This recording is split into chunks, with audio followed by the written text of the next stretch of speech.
Jeudi 11 juin 2020, 19h, le sommet de cette édition. Le gouvernement béninois dévoile son plan de soutien à ses administrés pour atténuer les effets négatifs de la COVID-19. Des précisions dans un instant. Qui pourra bénéficier du soutien du Bénin suite aux impacts du coronavirus? 3 ministres de la République ont répondu à cette question. L'insalubrité est un mal récurrent au marché international de Tantokwa. Nos reporters sont allés à la recherche des causes de cette situation et les efforts consentis par les riverains dans ce 19h.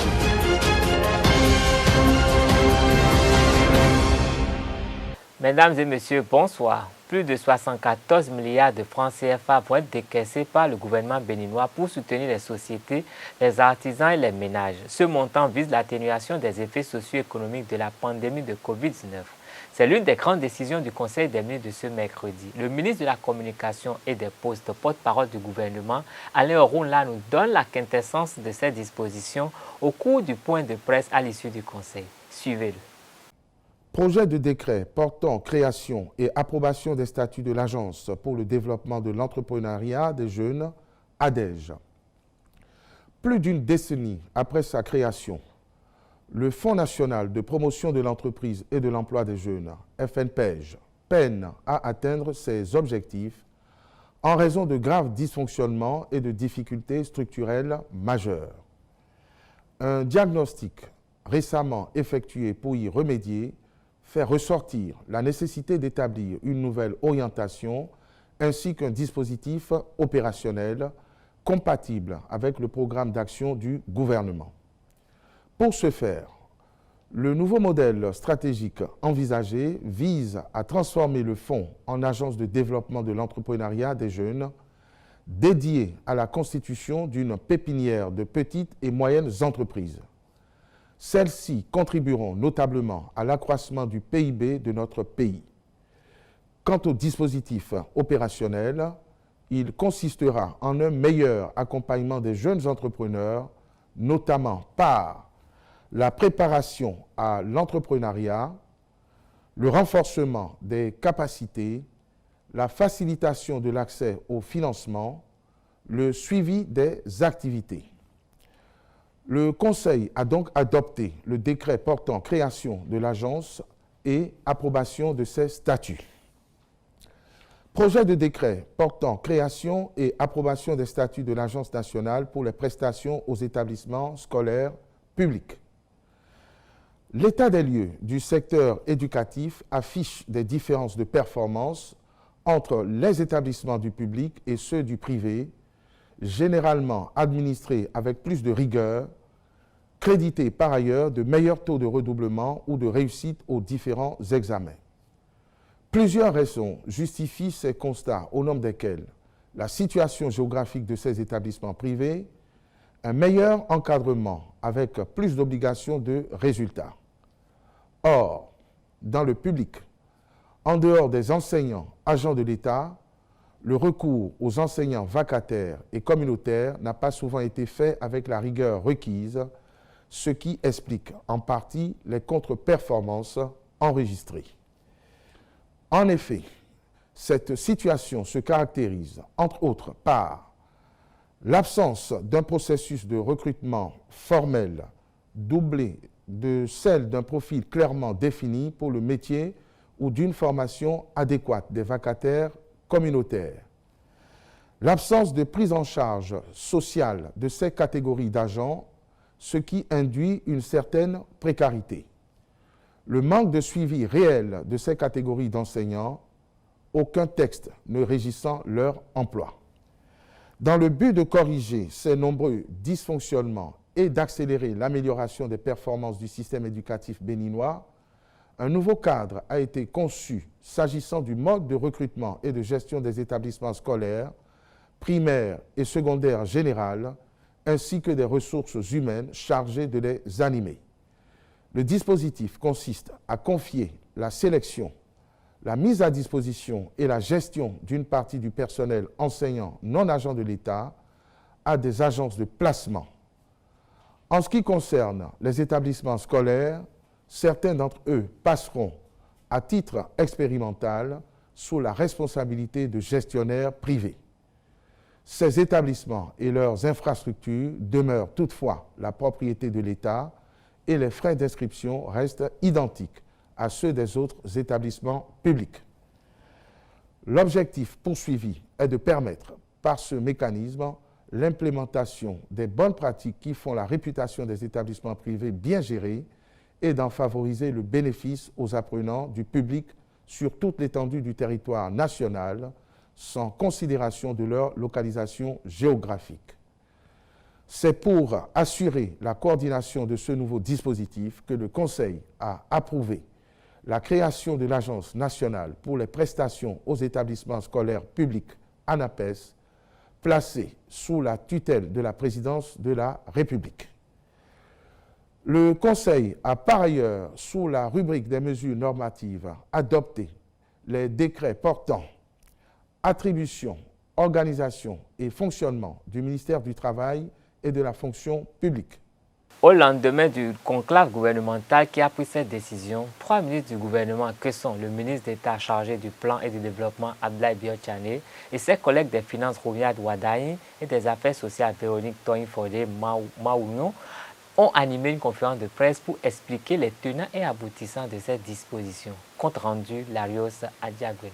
Une batterie de mesures pour atténuer les effets socio-économiques de la crise sanitaire liée au coronavirus. Le gouvernement béninois débloque 114,12 milliards de francs CFA au profit des acteurs socio-économiques affectés par les dispositions prises pour contenir la pandémie. Ce plan, qui a une portée fortement sociale, comporte donc des mesures en faveur des entreprises formelles, des artisans et petits métiers, du service de l'informel, ainsi que des personnes vulnérables que sont les pauvres et extrêmes pauvres.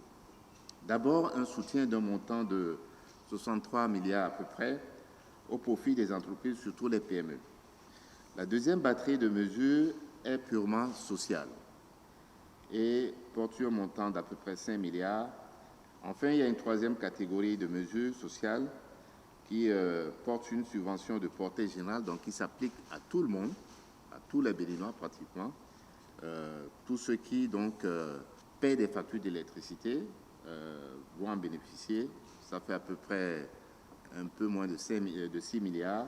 Au plan social, environ 45 000 artisans du secteur formel et informel recensés vont percevoir des allocations mensuelles comprises entre 20 et 130 000 francs CFA sur une période de 3 mois allant de mars à juin. Au total, nous avons pu mettre à disposition pour le formel 2 146 millions, pour l'informel identifié 1 598 millions et pour l'informel non identifié 1 235 millions, ce qui fait le total des 4 979 millions.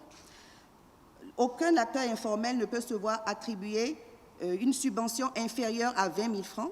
Aucun acteur informel identifié ne peut se voir attribuer une subvention inférieure à 30 000 francs et aucun formel ne peut se voir attribuer une subvention inférieure à 45 000 francs. Au niveau des acteurs économiques, notamment les hôtels, les restaurants, les agences de voyage, les subventions sont destinées entre autres à la prise en charge des salaires des employés déclarés, le remboursement de crédits de TVA et l'exonération de la taxe sur les véhicules à moteur. Les mesures liées au salaire, à l'électricité et aux eau sont générales pour toutes les entreprises concernées parce que ça se répète. C'est quelque chose qui se répète partout. Mais quand on va au niveau des agences de voyage, l'analyse de leur structure de compte d'exploitation montre que la plupart payent également des loyers qui constituent des charges importantes pour elles. L'État a également décidé de rembourser les loyers pour les 3 mois que nous venons d'indiquer. Les entités, les structures, entreprises qui font les transports de personnes bénéficient de ce que nous avons dit tout à l'heure sur les salaires, mais en plus, nous rajoutons l'exonération de la taxe sur les véhicules à moteur. En outre, l'État a décidé depuis mars de différer l'application de la hausse tarifaire sur les factures d'eau et d'électricité sur une période de 6 mois. Cette mesure de portée générale évaluée à 5,76 milliards de francs CFA va impacter plus de 300 000 abonnés. Depuis le mois de mars, l'État prend en charge, et ce pour une période de 6 mois au moins, les hausses tarifaires qui ne vous sont pas appliquées, mais l'État tous les mois paye à la place de chacun des utilisateurs, des consommateurs d'électricité. C'est le différentiel de tarif qui aurait dû apparaître sous facture, mais qui n'est pas fait. Et Et ça se poursuivra donc au moins jusqu'à la fin du mois de septembre. Hormis ces mesures, plusieurs autres ont été prises par le gouvernement du président Patrice Talon pour l'allègement des obligations fiscales des entreprises et la relance de l'économie. Le ministre des Finances, Romuald Wada, précise les différentes lignes de crédit disponibles à des taux zéro et très intéressants pour soutenir la relance des activités de ces entreprises.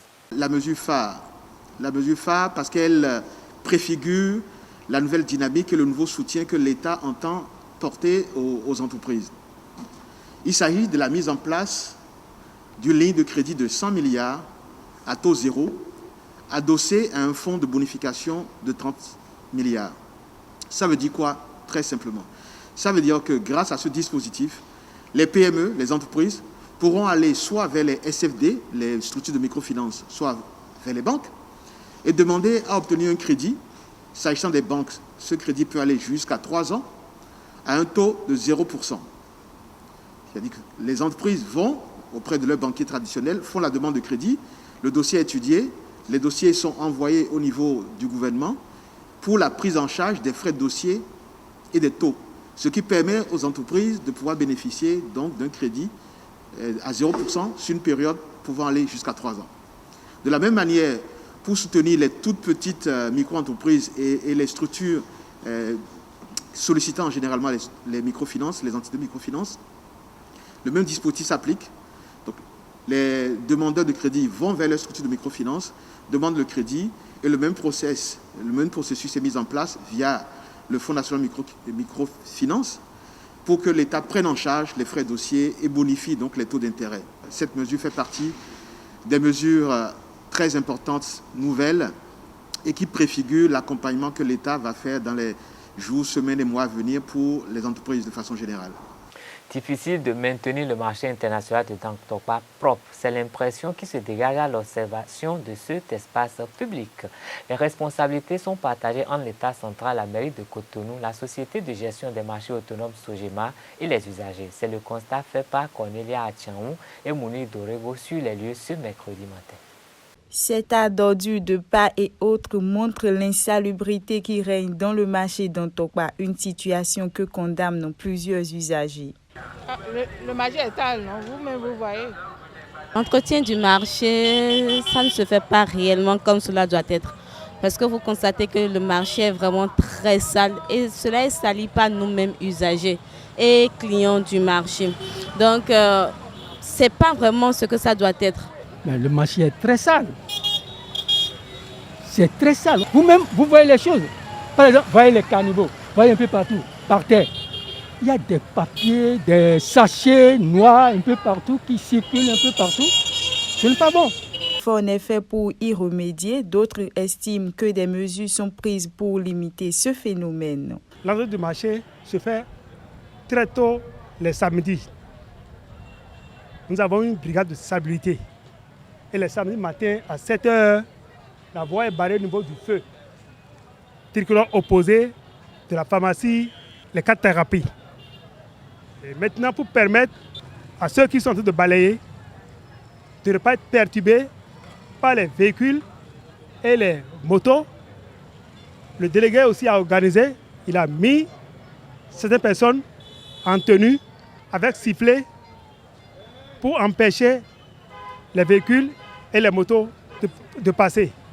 Mais tous les matins, à 6 h, nous faisons le balayage. Nous qui travaillons ici, nous qui sommes en face, les vendeuses et les gardes-vélos, nous procédons à une brigade de salubrité tous les matins à 6 h du matin. On fait l'entretien de la voie avant 7 h. Bon, nous sommes avec les gens de Sogema. Le marché, c'est pour nous tous. Nous avons l'habitude de former un groupe pour le samedi. On balaye avec le délégué. De temps en temps, on se mobilise toujours avec nos gens parce que la stabilité, c'est pour nous tous.